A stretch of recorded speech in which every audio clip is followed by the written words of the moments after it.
Corona की दूसरी लहर का अवसान अब करीब दिखाई पड़ रहा है, लेकिन तीसरी लहर के तांडव की आशंकाओं ने सरकार के कान खड़े कर दिए हैं। और सबसे खतरनाक बात है कि इस बार बच्चों में इस बीमारी का प्रकोप ज़्यादा फैलने की बात कही जा रही थी।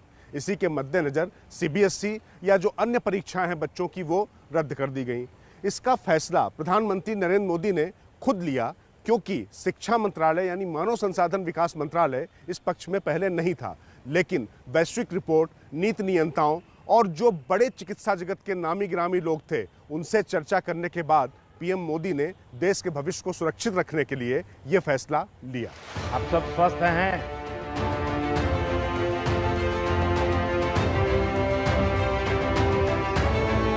मोदी सरकार के इस फैसले से पहले इससे बड़े विचार विमर्श के पीछे भी एक बड़ी राज की बात है।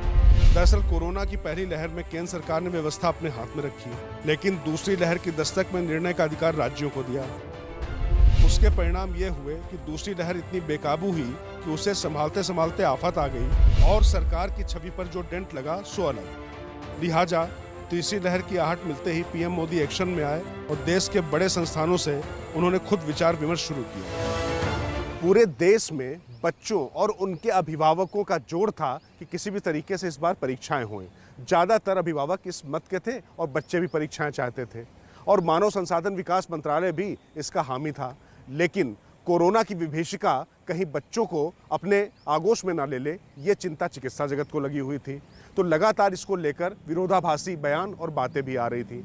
ऐसे में पीएम मोदी ने खुद कॉल ली और उन्होंने आगे आकर लगभग 2 दर्जन संस्थाओं और लोगों से बात की। इनमें नीति आयोग भी था, आईसीएमआर भी था और वैश्विक रिपोर्ट्स भी थीं। और जितने विशेषज्ञ थे उनसे बात करने के बाद मोदी ने पाया कि ये बच्चों के लिए खतरा हो सकता है, तो इसलिए परीक्षा को निरस्त रखना जरूरी है। जैसा कि उन्होंने कहा था, पहले जान फिर जहान। इतना ही नहीं, शिक्षा मंत्री रमेश पोखरियाल निशंक ने भी परीक्षाओं के संबंध में तारीखों के ऐलान की बात कही थी, लेकिन अंततः प्रधानमंत्री नरेंद्र मोदी ने बच्चों के मामले पर कोई रिस्क न लेने का फैसला किया। सरकार ने तय किया कि चूंकि तीसरी लहर में बच्चों पर खतरा ज्यादा है, बच्चों की जान बचाने की परीक्षा ज्यादा बड़ी है, लिहाजा बोर्ड परीक्षा को रद्द कर देने में कोई बुराई नहीं है। एक लंबे मंथन और चर्चा के बाद जैसे ही 12वीं की बोर्ड परीक्षाओं के रद्द होने का ऐलान हुआ, उसके बाद अलग अलग राज्यों ने भी ये फैसला लेना शुरू कर दिया। एक तरफ कोरोना की तीसरी लहर में बच्चों पर आने वाले खतरे की आशंका के मद्देनजर स्वास्थ्य सेवाओं का बुनियादी ढांचा मजबूत किया जा रहा है, साथ ही उनको सुरक्षित रखने के लिए सारे उपक्रम भी किए जा रहे हैं। और इसी दिशा में तमाम लोगों से विचार विमर्श और लंबे मंथन के बाद ये परीक्षाएं निरस्त करने का फैसला किया गया।